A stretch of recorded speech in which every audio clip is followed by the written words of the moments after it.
Un hombre alto y delgado, con una vestimenta oscura y una complexión intimidante, descendía las escalas rápidamente del muelle del conde de Sebastopol, huyendo. Centenares de familias se agolpan frente a barcos contra el ejército rojo que avanza lentamente, protagonizando una de las mayores evacuaciones de la guerra civil rusa. ¿Quién era este hombre? Su nombre era Pyotr Wrangel. Su llamativa altura junto a su uniforme negro le hizo ganarse el alias del Barón Negro. Y aunque su nombre en la actualidad no resuene con tanta autoridad, su historia estuvo a punto de cambiar el transcurso de Rusia. Piotr Nikolayevich Wrangel provenía de una aristócrata familia de orígenes daneses.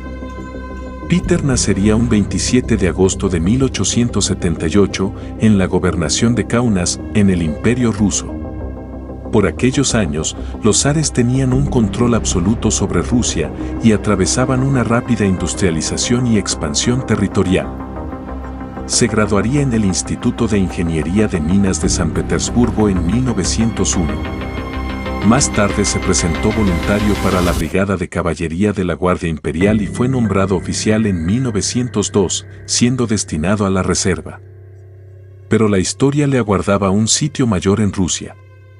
Su primer acontecimiento importante ocurrió en la Guerra Ruso-Japonesa en 1905, donde sería designado como sotnik, centurión, comandante de 100 hombres, donde recibiría múltiples condecoraciones por su valentía. Años después, sería uno de los primeros en recibir nuevamente distinciones. En la Una Guerra Mundial, allí capturaría a una batería de artillería alemana con un tanque. Piotr destacaría por su capacidad de liderazgo, comandando unidades de caballería e incluso divisiones enteras. Tras el final de la guerra, en el año 1917, Rusia afrontaría una de las fechas donde cambiaría su rumbo drásticamente y marcando en la historia sus sucesos. Cuando la aristocracia cayó por las fuerzas bolcheviques, su genuina reacción sería: esto es el fin, esto es anarquía.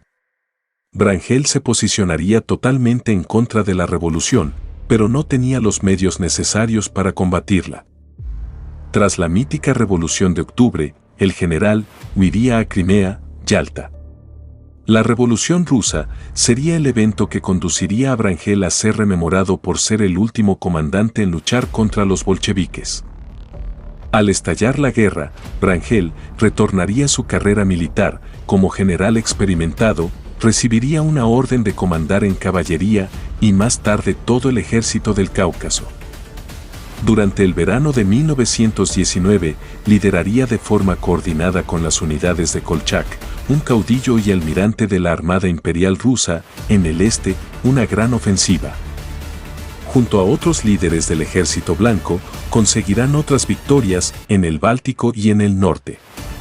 Aunque el logro más meritorio fue conquistar la actual Stalingrado.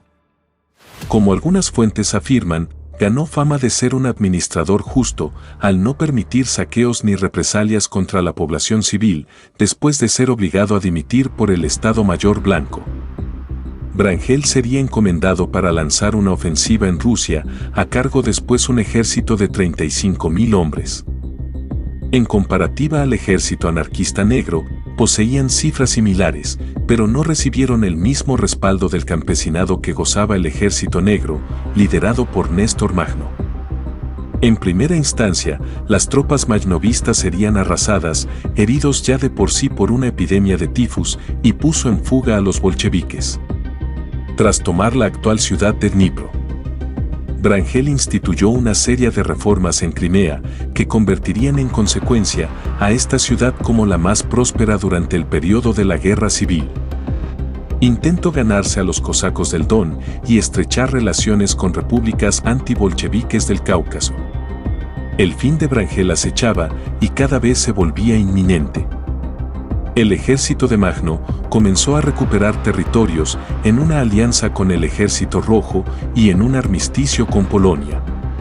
Se enfrentaría ante fuerzas militares superiores y su ejército sería derrotado, perdiendo más de la mitad de sus tropas. Su ejército quedaría arrinconado en Crimea. Wrangel tomaría una audaz decisión de evacuar a sus soldados civiles perseguidos por el Ejército Rojo. Con apoyo de flotas del Entente, evacuarían a más de 146.000 personas en un total de 126 barcos hacia Constantinopla, siendo recordada como una de las mayores evacuaciones marítimas de la historia por su capacidad de transporte y la rápida llegada. El ejército blanco quedaría prácticamente disuelto al no haber opositores y líderes del calibre de Wrangel. La actividad política de Wrangel no terminaría aquí, y ya en el exilio, creó la Unión Militar Rusa, una organización para mantener la unidad de todas las fuerzas rusas blancas en el exilio. Su intensa vida llegaría a su fin, falleciendo en 1928 en Bruselas, Bélgica. Su muerte a día de hoy la rodea mucha controversia y misterio. Su familia alegó que fue envenenado por el hermano de su mayordomo, al ser un presunto detractor y activista soviético. Wrangel fue considerado el más inteligente y capacitado de los líderes blancos. Wrangel medía 2 metros de altura y era extremadamente delgado.